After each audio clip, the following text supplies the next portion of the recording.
You're listening to the Rosenfeld Review. I'm Lou Rosenfeld, and I'm so happy to have as my guest someone whom I've known for a long time and have been working with for quite a long time. Is it really 11 years we've been working on this book, Caroline Jarrett? It really is 11 years, Lou. It's Wow. gone in a flash. So time flies. I'm so happy, though. Caroline, her book, Surveys That Work, is coming out this summer in the Northern Hemisphere. Those of you in that other hemisphere can figure out the timing for yourselves. And we're delighted because it has been a long time. Sometimes things take a while. I always describe books as the slow food of content. But this is quite tasty content. If you don't know Caroline, we sometimes argue about how to describe her, and maybe we'll bicker a little bit right now. She says she's the form specialist. So Caroline wrote a book called Web Forms That Work, and what was that, about 12 years back? No, that came out in 2009, and it's called Forms That Work, not Web Forms That Work. My apologies. So I guess I got okay. Web Form Design, that other book, on my mind. Right, and one of the fun things about Luke Wroblewski's book about designing web forms is that when people learn that I'm interested in forms design or that I advise people on forms design, they often recommend Luke's book to me, which is always a pleasure because, in fact, Luke very graciously asked me to contribute a short perspective to his book. So I actually have a piece called People Before Pixels, which comes in his book. And those two books complement each other really, because Luke's book is more about interaction design, and whereas my book really considers the spectrum of forms design, which I would talk about what we now call service design, content design, and interaction design. So it's a sort of has a slightly different perspective, but I guess I really should not talk too much about Luke's book, but they're both worth buying still. Even today, there's not been a lot of other books on forms that have come out since Oddly. then. But, I guess where I want to bicker with you or challenge you a bit is to describe yourself as a form specialist feels very limiting, given that, you've just wrapped up a really great book on survey design. Well, I describe myself as the form specialist rather than a form specialist because there's not a lot of us about. There's very few people who really focus on forms. And I've always found it absolutely fascinating. I got interested in forms and they've never let me go. But that kind of led me almost accidentally into the world of surveys, because I would say that my bookshelf, I've bought every book I've ever been able to find on forms design, and it comes to maybe 10, perhaps 15. And I can assure you that there are probably 10 or 15 really good books on survey design published every year. If you try and keep up, there's entire conferences, So, for example, I've had the privilege of going to the European Survey Research Association conference a couple of times. Fantastic conference. There'd be 600 papers on survey research at that conference. And that's every couple of years, and that's just one small segment. So there's a massive quantity of survey literature. Well, I guess the difference between all those other books and your book on survey design is that, all those other people love surveys, and I'm not so sure that you do. You've found my hidden secret. I actually remember a conversation with you some while ago where you talked me out of having a chapter saying, please don't do a survey or kill surveys or something. And it's not that I don't like surveys. I think that I've actually become much more positive about surveys over the course of writing the book. I did a lot of research with user experience specialists and other people who do surveys when I started it. And I found that a survey is an important method that user experience people ought to know as one of the things that we can do. We get better at them with practice. If you have to do a single survey and it's a massive big one, that's a big ask to do a difficult method once. It's much better to do little ones, get used to them, get the feel of the method, really practice. And then also, so many of our colleagues and clients will think that research is surveys, that they'll say, we want to do some research, and they think they're going to do a survey. So I don't want to put people off doing surveys. I want people to understand that you can do a great survey if you're prepared to put some effort in. It's not an easy method. It's not regarded sometimes as a cheap method. And sure, it's cheap to do a bad, quick survey. It's sometimes expensive to do a bad, long survey as well. But having the ability to do surveys there is really helpful. And I've found that encouraging colleagues and clients to consider a survey alongside another method, and in particular to encourage, one of the things I first learned about surveys is that the survey methodologists would never survey first and interview second. They'd always interview first and survey second. And if you buy the book just for the diagram where I explain that, that could be a really worthwhile thing, because sometimes they try some interviews and they realize they already have the answers to the questions. They don't need to do the survey at all. So it's about having another method, a complementary method available to us, really. Well, that point about interviewing seems really important, because at minimum, doing that type of interviewing seems like it would give you the raw material for the conversation that you're ultimately having with an audience, to use a very overgeneralized term for them. But I always have felt like a survey, when framed as part of a conversation, seemed to make sense to me and adds that context. And is that how you see it? Is it a form of conversation, or a stop along the way as part of a broader conversation? Absolutely. I mean, when I talk about forms, I talk of forms as being a conversation with your users, really, that the conversation of forms, that question and answer sequence, lies at the heart of forms and surveys. And that really, I mean, my deep dark secret is that the bit I'm most interested in. I'm interested in the content design of that conversation, in why you're having the conversation. And Ginny Reddish, whose book about content design is called Letting Go of the Words, and is my mentor, and someone I know that you deeply respect as well, Lou. She's even accredited me with giving her the idea of using the conversation, because my book on forms was based around forms as a conversation. And she even said that that's where she started really thinking about content as conversation on websites more generally, although I'm sure she had many other reasons, because Ginny is a genius. But yeah, so it's the conversation aspect of the survey, which is really my favorite part, is getting that question and answer sequence to be something that is useful in terms of gathering data, but something that the people who are responding to the survey really want to engage in. And the real difference between what we think of in forms design and survey design is, in survey design, crafting the questions and building the questionnaire is like 2 steps out of the 7 steps that I talk about in my book. So to do a really good survey, you have to encounter some of the more frightening things, like sampling, which is not my natural habitat at all.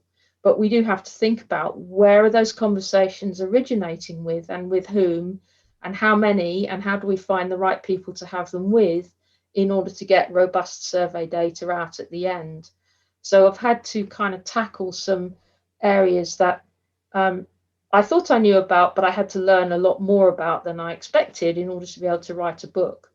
So it's been quite a voyage of discovery for me, to really get to grips with some of those ideas, or at least get to grips with them enough to feel that I could help people who read the book to get started, and if they want to go further, routes into finding more stuff if they wish to. Well, I mean, that's why you all listening should buy the book, because Caroline's done all that work for you. And it'll take a lot less time for you to learn some of those things about areas like sampling. But Caroline, getting back to the frame of conversation and how surveys fit within it. The, I understand the issues of sampling. You have to be talking to the right people, and you have to be asking them the right questions. Obviously, the thing that always confuses me a bit is what about getting them to set aside what they're doing and sit down and, in a sense, be interrogated. Like, all right, I'm going to give you this survey. I expect you to work on this survey. I expect you to pay attention to it. It's my questions for you. And until I'm done asking you these questions, I expect you to stick with it and not walk away. I hope you're not going to walk away. How do you create that sort of, or identify the point at which the person taking the survey is ready to give you permission to give them the survey and to have their undivided attention?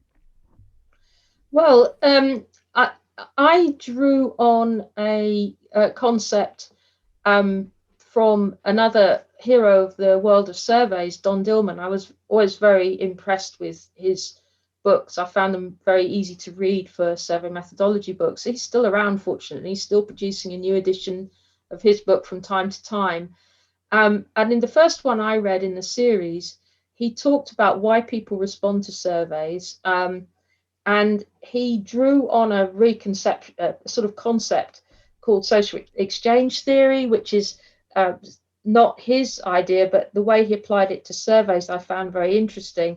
And I've kind of slightly simplified it and adapted it a bit, but I talk about underlying trust. Does the person trust you enough to want to answer your questions? And within that spectrum of trust, there's a balance between perceived effort and perceived reward.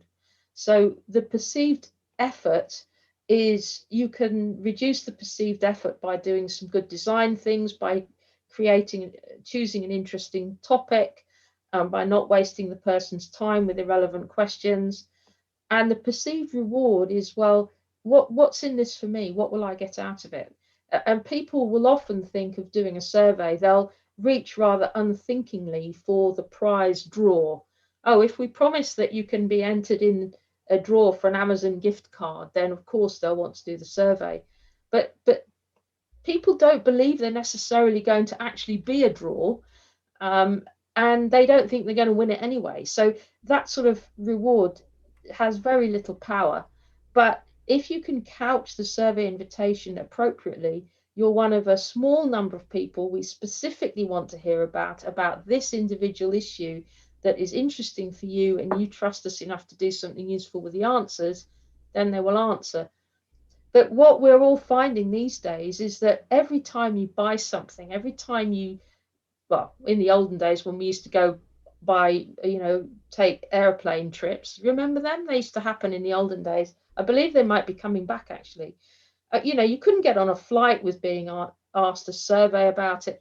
We're being bombarded with trivial routine invitations for trivial routine transactions, and people get trained into ignoring the invitations. So response rates to those sorts of surveys are dropping all the time. And we have to be pretty imaginative now about how to cast our invitation and what to do in order to be a little bit sufficiently different, really, that people think, oh, there's something in this for me. Somebody I want to help, or it's not going to be that much effort. And really, my favorite example is we already know people. Here's my pro tip: we already know that people don't want to answer a survey. So when you pop up an invitation, will you answer a survey on this website, you will know, guaranteed, most people will add to the knowledge that no, they don't want to answer your survey. So at least pop up a question they want to answer as the first question. You already know they don't want to answer the survey. But if you ask them something else, like, do you prefer to eat fish on a Tuesday? They might just be surprised enough to actually answer. So one of the top ones actually is, why did you visit this website today? And people often know that, and they're slightly more willing. I'm not saying response rates to any pop-up invitation on a website are very good, but you've got slightly more chance of getting some good data. Well, that lines up with the sort of smaller, lighter surveys that essentially is where you're sipping at the data. Exactly. I So mean, if you exactly. Yeah. I mean, keeping that conversation, keeping that conversation you're talking about, don't interrupt people with a massive, I want to bore you to death with 40 minutes of questions. Just ask them something little, and then they might want to carry on talking to you. Or they might want to talk to you again the next time rather than like, well, that was a waste of my time and effort. I'm never coming back to that boring survey person, Keep it light. We're going to take a break, and when we get back, we're going to talk about an octopus. Cool. Does that sound like something you want to hear about? I think so. Stick around for the break. We'll be right back. You're listening to the Rosenfeld Review, and I'm enjoying this conversation with my guest, Caroline Jarrett. Be right back.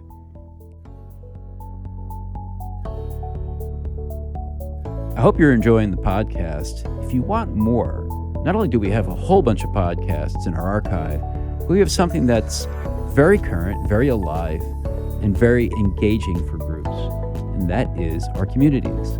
Rosenfeld Media runs a variety of communities that meet on a monthly basis for video conferences on a variety of topics near and dear to UX people, ranging from an enterprise experience to advancing research to design and research operations. I want to encourage you to join one of our communities. Again, it is free by going to rosenfeldmedia.com/communities. Not only will you get a monthly video conference that you can listen in on and participate in, ask questions and so forth, we'll give you access to the recordings. And for some of those communities, we're talking about dozens of recordings with really interesting presenters and facilitators. You'll also get a newsletter. You'll get access to an advice columnist. Yes, we actually are providing advice columnists for each community. And finally, if you're interested in our conferences, our communities correspond to our conferences. So you will be the first to know when programs go live, when tickets go on sale, and by the way, most of our conferences sell out, and other good things about our conferences, such as when the scholarship applications open up.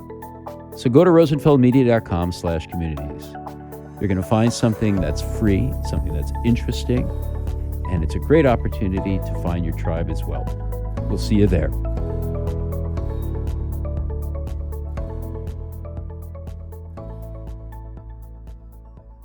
Welcome back to the Rosenfeld Review with my guest, Caroline Jarrett. And I threw out a word just before the break, octopus. What is it about this octopus and surveys, Caroline? Well, the octopus came about because I discovered that a central concept in survey methodology these days is something called total survey error. And I started reading it in a book called Survey Error and Survey Costs by Robert Groves, who's a very distinguished and interesting survey methodologist. And it's one of those books where I kind of read it so you don't have to. I mean, it's a tough read. But he was investigating different concepts of surveys, and that led me to finding out about total survey error, which looks at all of the possible things that can go wrong in creating a final statistic for the output of your survey. So if you think about what's generally called national statistical institutes, and in the US you have lots of them, but the two most famous ones are the Census Bureau and the Bureau of Labor Statistics. Mm-hmm. They're producing statistics on which important government decisions and many other decisions by non-governmental parties are all based. And so they need those to be robust. And so there's a lot of considerations that go into trying to end up with a good solid statistic in the end. And I discovered that this was very much a core concept. And I learned more and more about it and found a book on survey methodology with Groves himself as a lead author and many other heroes of survey methodologists. My favorite survey methodologists were co-authors, and it has a very famous diagram of total survey error. And I thought, I've really got to get this in the book. And then I tried and I thought about it, and I thought, and I remembered that a friend of mine who's called Christine Elgood, and she runs a business of called Elgo Learning, where she designs management games. You know, when you go to a management training course and you do things with marshmallows and that sort of stuff. She designs those games. So she has a very unusual job. And she told me once, you need a memory hook, you know. So I had this complicated diagram with boxes and arrows on it, but not the familiar IA ones that we used to work with, Lou, in the days when we still Hmm. did IA. And I thought, I've got to think of a way that I can get my head around this for myself, and that I can actually talk to people about it. And I thought and thought, and I thought, oh, hang on a minute. I think there's sort of 8 things here. I think maybe I should go with an octopus. So I created a sort of Disney-esque, cartoonish representation of total survey error, because I needed something in terms that I could understand and that I could convey to other people. And so now you'll see my cheery octopus gazing out at you. And it's worked. You know, when I've tested it with people and said, you need to think about all these issues like this, and we go through them, it's not so bad, like waving tentacles at people. And don't tell me that octopuses don't have tentacles, they have legs. My octopus is a survey octopus and it has tentacles. And so it allowed me to present these really quite tricky concepts in a way that I feel is relatively approachable. And that by the end of the book, you're like, oh, okay, now I see how it all fits together. Well, I'm Um, really glad that it's an octopus and not a spider. But what are can you summarize the eight?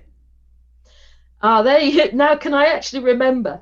Well, it's got like a left half and a right half, and so we start by thinking about goals, why you want to do the survey, what's the reason for doing it, and that leads to the questions you ask, and that leads to the answers to those questions, and then finally there's the answers you use, because when people answer surveys, it's not always that you can use every answer. You know, you'll get some facetious answers, you'll get some spam answers, you have to be a bit selective.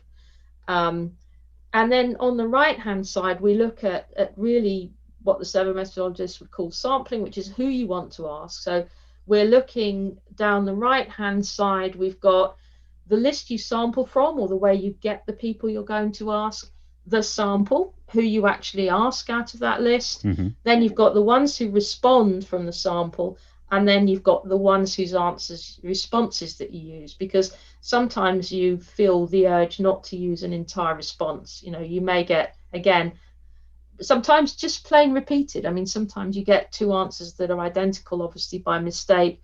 Other times, again, you may get spam responses, so you may not be able to use them. And so those are the 8 tentacles. And the real difference probably between my diagram and the original one is that because I've got them all connected in Octopus, you can see that when you look at one area, it sort of affects another. You know, so for example, the questions you ask don't just depend on the reason you're doing the survey, they also depend on who you're asking. You know, if you ask questions that are not meaningful to the people who are going to respond, the people in your sample, they won't want to answer them, they won't respond, you'll get worse answers. So they're all somewhat connected. They're Where do the connected. arrows come? But they're also like two funnels in a way. They're two funnels and they're kind of connected, Hmm. yeah. So it's a way of just helping people to get their heads around quite a few fairly complex issues, because, as I said before, the survey is not really that easy a method. Are quite a lot of things that you have to think about if you want to do a really good one. Yeah, and really, you've done a great job of explaining it without the visual aid of the octopus. I had it in front of me, and by the way, I know you didn't Did I miss get it anything. right? You got it, bingo, perfect. Whew.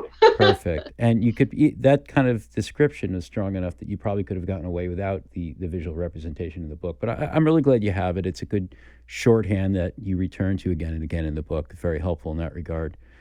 Um, I'd love to dig a bit more into total survey error, but I mean, obviously, the book really does that. If anyone does want to dig deeper, and you're going to have to pick up a copy of the book as soon as it's out.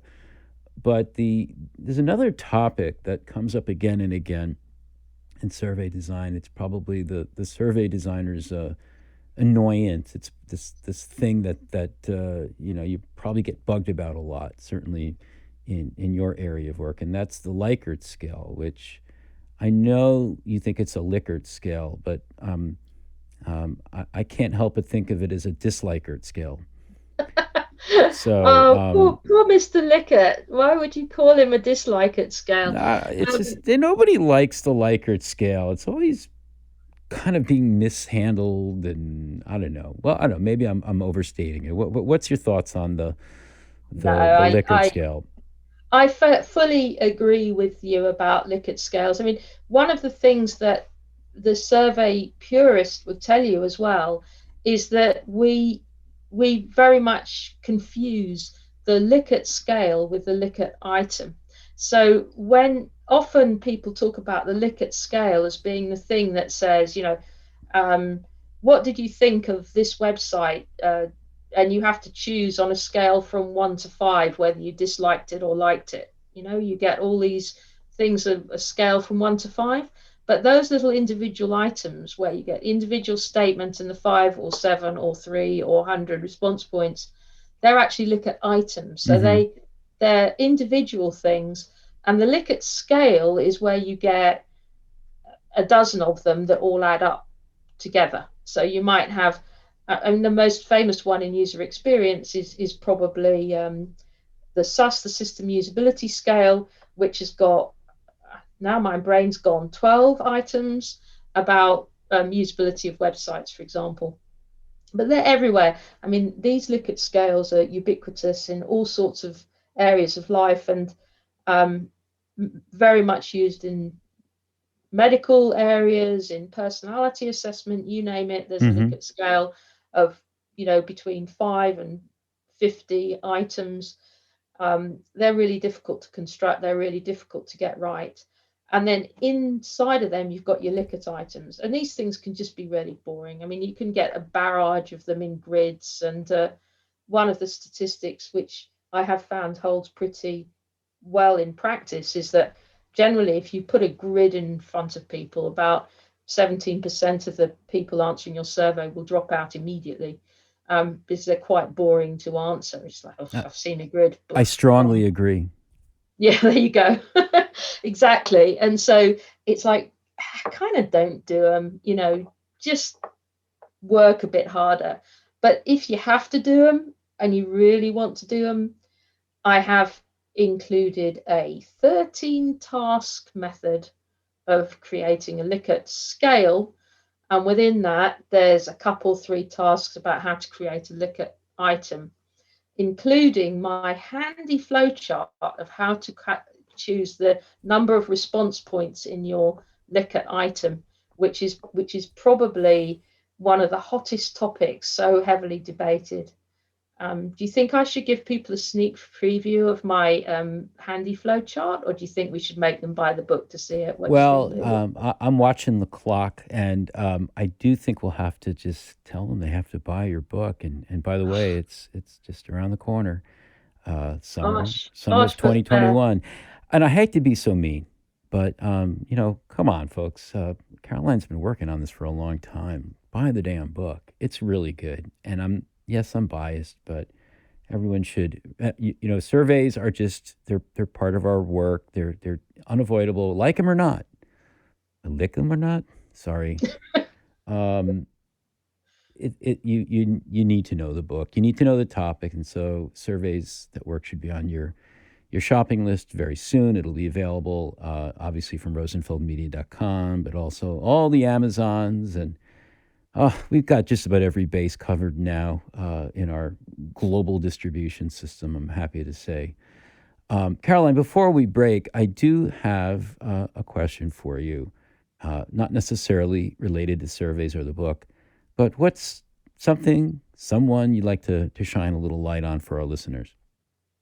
well, that one is a great question. Thanks for asking. And the thing I'd like to mention is a scheme in the UK which is called Mentor Black business.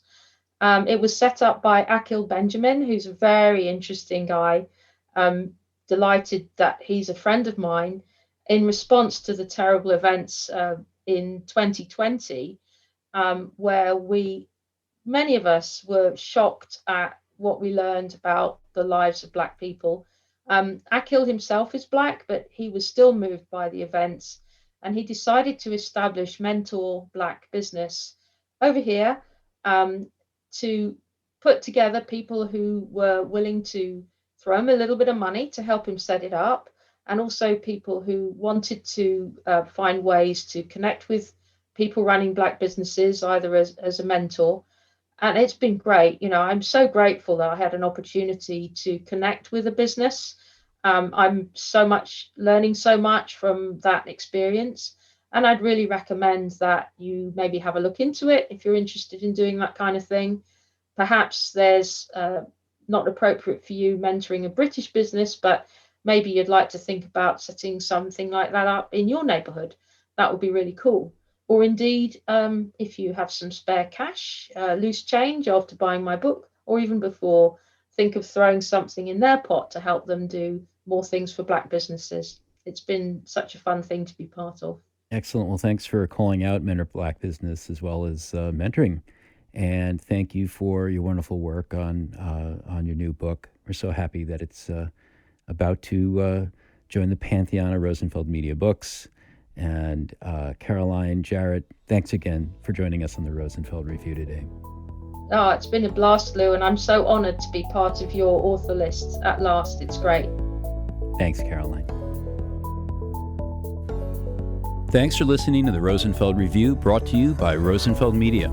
If you like our show, please subscribe and review it on iTunes, Stitcher, or your favorite podcast platform. I'd love it if you tell a friend to have a listen, and check out our website for over 100 podcasts with other interesting people. You'll find them all at rosenfeldreview.com.